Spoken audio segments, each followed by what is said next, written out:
3 European nations make a historic announcement. They will be recognizing Palestine as a state. And a passenger describes what it was like on the Singapore Airlines flight hit by turbulence that resulted in 1 death and multiple injuries. The Morning Rundown starts now. From the Straight Arrow News Studio, bringing the stories that matter to you from across the United States and around the world. This is the Morning Rundown. Today is Wednesday, May 22nd. Thank you for joining us. I'm Kara Rucker. Today, Ireland, Norway, and Spain are announcing that we recognise the state of Palestine. Each of us will now undertake whatever national steps are necessary to give effect to that decision. At a news conference today, Irish Prime Minister Simon Harris announcing the 3 U.S. allies coming together for a historic move, recognizing Palestine as a state amid Israel's 7-month war with Hamas. Harris saying he is confident that more countries will follow the lead of the 3 European nations in the coming weeks.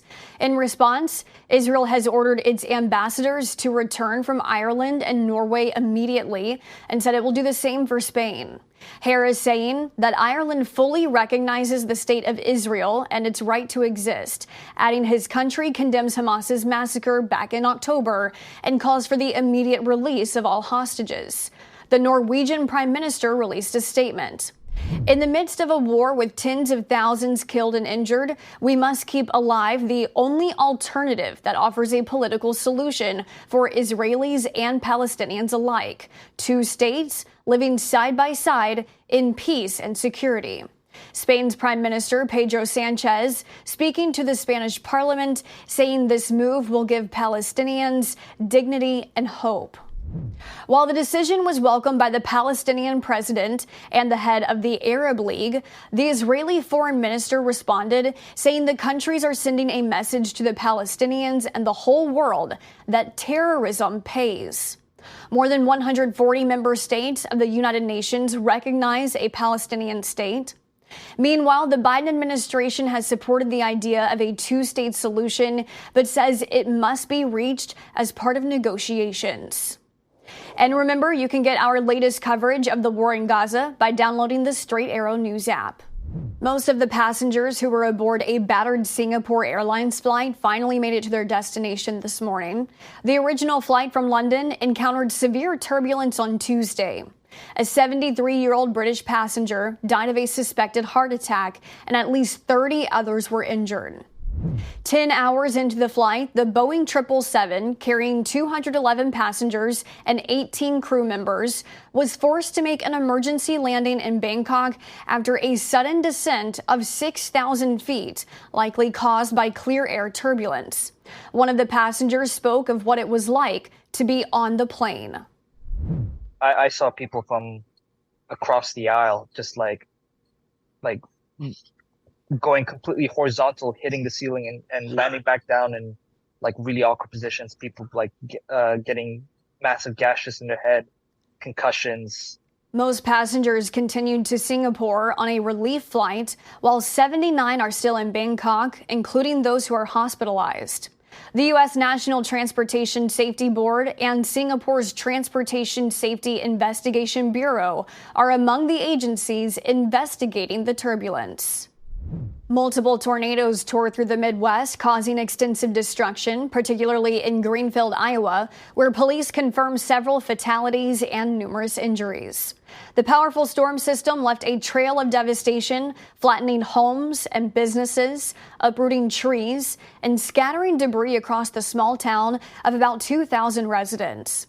The severe weather cut power to more than 34,000 homes in the state.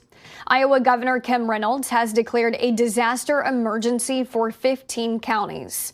Emergency services are actively conducting search and rescue operations, and authorities are closely monitoring the ongoing situation while beginning to assess the scale of the damage.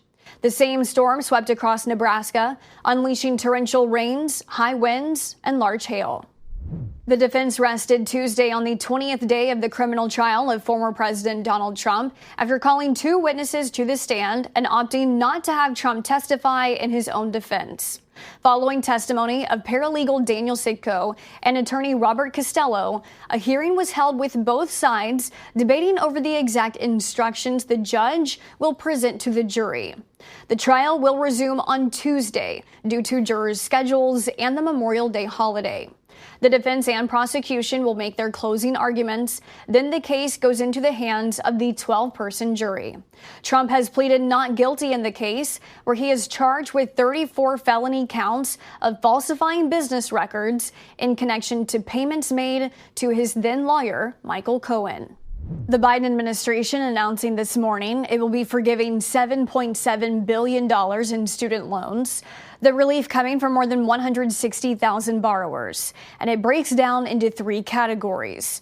Those receiving public service loan forgiveness, those who signed up for the Saving on a Valuable Education Plan, also known as SAVE, and those receiving forgiveness on income-driven repayment plans. The Biden administration has been finding various ways to reduce or cancel borrowers' payments after the Supreme Court struck down a sweeping cancellation plan last summer.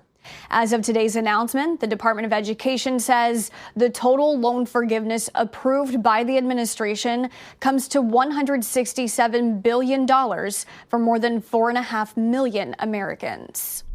Finally this morning, Nestle, the world's largest food company behind such brands as DiGiorno Pizza, Hot Pockets, and Stouffer's, is releasing a line of new frozen food products targeting a specific group of people, those taking weight loss drugs. Nestle announcing it will begin to market $5 pizzas and protein-enriched pastas to American shoppers who use weight loss medications like Wegovy and Ozempic. They will be under a new brand called Vital Pursuits, described as food solutions, complementing the eating habits of millions of Americans who are prescribed a weight loss drug. The products are set to hit store shelves in October. These are your top stories for this Wednesday. We'll see you back here tomorrow. Until then, I'm Kara Rucker. Have a great day.